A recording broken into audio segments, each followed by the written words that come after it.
Call merging technique, call forwarding technique, voice mailing technique, QR code, screen sharing techniques, apps के through. तो जो call merging technique है वो कैसे काम करती है, मान लीजिए आप मेरे मित्र हैं ही जी और आपको एक कॉल आता है और वो कॉलर कहता है कि ध्रुव जी, अमित जी ने आपका नंबर दिया और हम एक इवेंट कर रहे हैं दिल्ली में ताज होटल में और आपको इनवाइट करना है और we want you to host that event, या कुछ मीडिया के लोग चाहिए। तो आप बातचीत शुरू कर देंगे, आपको लगेगा कि अमित का रेफरेंस दिया है, विश्वास है, क्रेडिबल नाम है।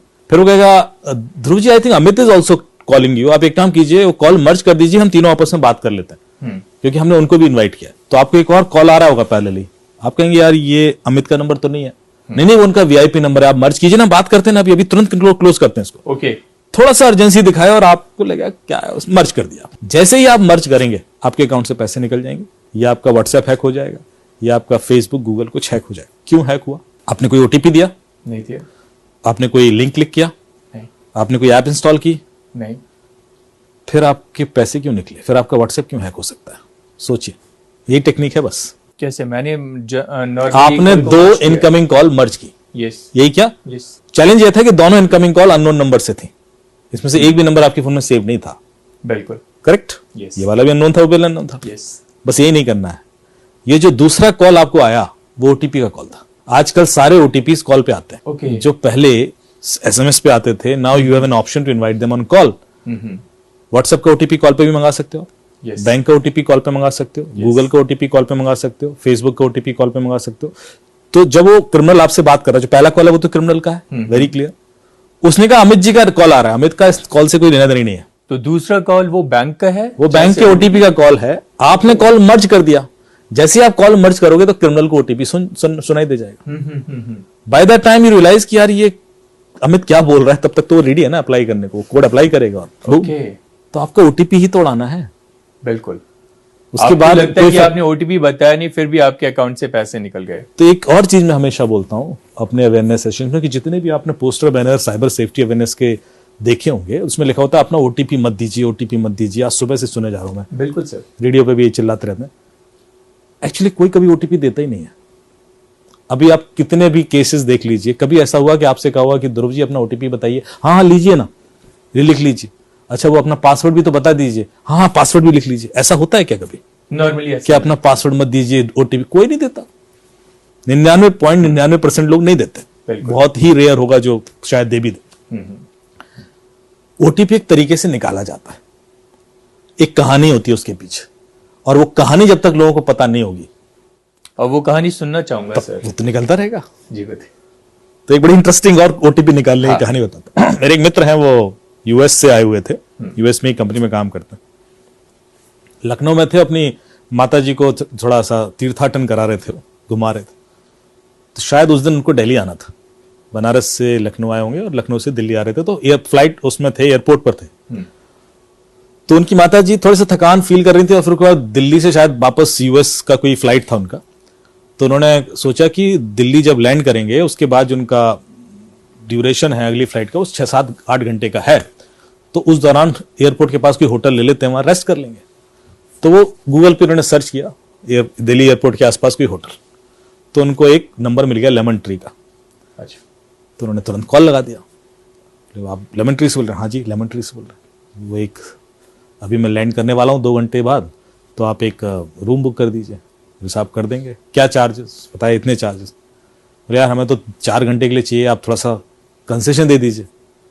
बोले सर वो तो अप्रूवल लेना पड़ेगा और ऐसा वैसा, प्लीज प्लीज प्लीज। फिर थोड़ा ड्रामा किया उसने, हाँ साहब अप्रूवल ले लिया हमने, 1800 रुपये में आपको 4 घंटे के लिए दे देंगे। वेरी गुड यार, मतलब हाँ, मतलब एक अच्छा होटल आपको 4 घंटे की थोड़ा डिस्काउंट दे दिया उसने। तो बोला ठीक है सर आप कर दीजिए बुक। तो बोले आप पेमेंट कर दीजिए। तो बोले आप अपना कार्ड डिटेल दीजिए। कार्ड डिटेल में कैसे दे दूं? बोले अरे मैं आपसे ओटीपी थोड़ी ना मांग रहा हूं, मैं आपसे कार्ड डिटेल मांग रहा हूं, ओटीपी मत बताना। हाँ पॉइंट है। उसने कार्ड डिटेल दे दिए, उसने कार्ड डिटेल भरे। उसने कहा सर वो 1600 रुपये का मैंने ओटीपी भेजा है, आप देख लीजिए ओटीपी आया होगा। तो उन्होंने देखा 1600 रुपये का ओटीपी आया था। उन्होंने कहा ये लीजिए। उसने ओटीपी डाला, 1600 रुपये चले गए। अब वो बंदा बोला ठीक है मुझे बुकिंग नंबर दे दीजिए। बोले सर वो पेमेंट रिफ्लेक्ट नहीं कर रहा है आप।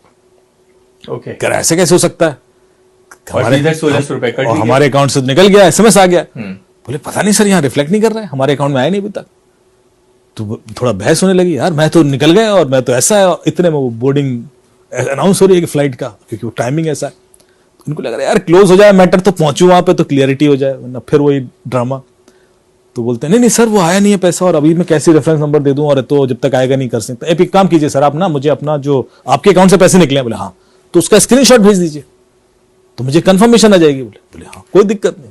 उसने स्क्रीनशॉट लिया, भेज दिया। अब ये देखिए साइकोलॉजिकल गेम देखना, जो स्क्रीनशॉट भेजना आपके दिमाग में फीड करना था उसका पर्पस, कि आपको लगे कि स्क्रीनशॉट भेजने से कोई दिक्कत नहीं होती। तो आपने स्क्रीनशॉट लिया, भेज दिया, और वो उसने देखा।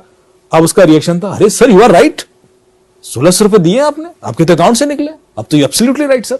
मतलब कितना इमोशनल, अब आप देखिए हाँ, पूरा हर चीज नोटिस कीजिएगा। तो फिर मेरे अकाउंट में क्यों नहीं दिख रहा है, मतलब कहीं गड़बड़ है सर। आप एक काम कीजिए, हो जाता है कई बार सर ऐसा, आप 1 रुपए और ट्रांसफर कीजिए, क्योंकि कई बार क्या होता है वो पिछला वाला ना क्यू में अटक जाता है, तो 1 रुपए जब निकलेगा तो ये वाला भी एसएमएस आ जाएगा। अब पढ़ा लिखा आदमी है, सब जानते हैं कि ऐसा नहीं होता, लेकिन कम्युनिकेशन इतना डेंस हो चुका है, इंटेंस, तो उन्होंने कहा ठीक है साहब 1 रुपए और कर लेते हैं, 1 रुपए में क्या नुकसान है। तो उसने बोले 1 रुपए का फिर ट्रांजेक्शन किया, बोले सर वो ओटीपी आएगा बता देना। तो इन्होंने देखा तो वो ओटीपी 16,000 रुपए का था। बोले यार ये ओटीपी तो 16,000 का है। बोले नहीं सर 1 रुपए ट्रांसफर किया मैंने। क्या बात कर रहे हो आप, मैं 16,000 क्यों ट्रांसफर करूंगा। अरे बोले नहीं ओटीपी 16,000 का। बोले नहीं नहीं 1 रुपए का, नहीं 16,000 का, 1 रुपए का। अरे आप स्क्रीनशॉट भेजिए सर, स्क्रीनशॉट भेज दिया। फिर दोबारा आप समझे नहीं बात को। पहली बार जब स्क्रीनशॉट भेजा था तो उसमें ओटीपी नहीं था, अब जो स्क्रीनशॉट भेज रहे हो उसमें तो ओटीपी है। आपसे सीधे सीधे ओटीपी नहीं मांगा, आपसे घुमा से स्क्रीनशॉट निकलवा लिया। बात तो वही है ना। तो पहली वाली एक्सरसाइज में उसने सिर्फ आपके दिमाग में डाला कि स्क्रीनशॉट भेजने से दिक्कत नहीं होती। जैसे ही दूसरी बार में स्क्रीनशॉट भेज जाओ, उसने ओ ये क्या कर दिया मैं तो ओटीपी भेज दिया। तो उसने अप्लाई किया, निकल गए 16,000। ये तो वो फ्लाइट बोर्ड करने वाले थे। तो आप देख रहे हो टेक्निक्स कितनी सोफिस्टिकेटेड, हर ओटीपी के पीछे कहानी है।